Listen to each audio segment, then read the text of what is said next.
செக்கானூரணி அருகே பன்னியான் கிராமத்தில் ஆடி வெள்ளியை ஒட்டி மாரியம்மன் கோவிலில் மழை வேண்டி அன்னதானம் நடைபெற்றது. மதுரை மாவட்டம் செக்கானூரணி அருகே பன்னியான் கிராமத்தில் அமைந்துள்ள பிரசித்தி பெற்ற பழமை வாய்ந்த மாரியம்மன் கோவிலில் ஆடி வெள்ளியை ஒட்டி மழை வேண்டி அன்னதானம் நடைபெற்றது.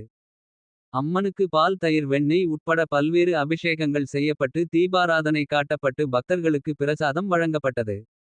தொடர்ந்து கோவில் முன்பாக அமைக்கப்பட்ட பந்தலில் அறுசுவை அன்னதானம் காலை 8 மணி முதல் தொடர்ந்து மதியம் வரை நடைபெற்றது. இதில் பன்னியான், சிவநாதபுரம், சொக்கநாதபுரம், செக்கானூரணி மற்றும் சுற்றுவட்டார பகுதியைச் சேர்ந்த ஏராளமான கிராம பொதுமக்கள் கலந்து கொண்டு சாமி தரிசனம் செய்து அன்னதானம் உண்டு மகிழ்ந்தனர். செக்கானூரணி காவல் ஆய்வாளர் தலைமையில் போலீசார் பாதுகாப்பில் ஈடுபட்டனர். விழாவிற்கான ஏற்பாடுகளை பன்னியான் கிராம பொதுமக்கள் செய்திருந்தனர்.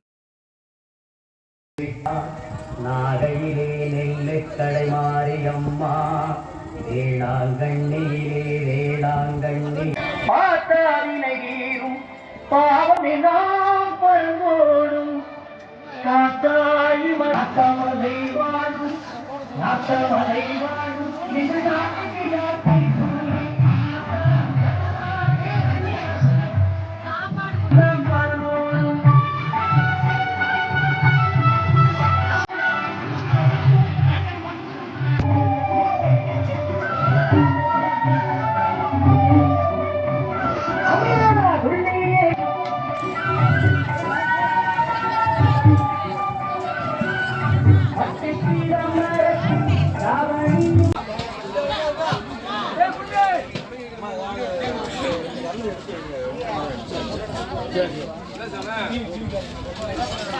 என் குலதெய்வமே மகமாய் தஞ்சமென்று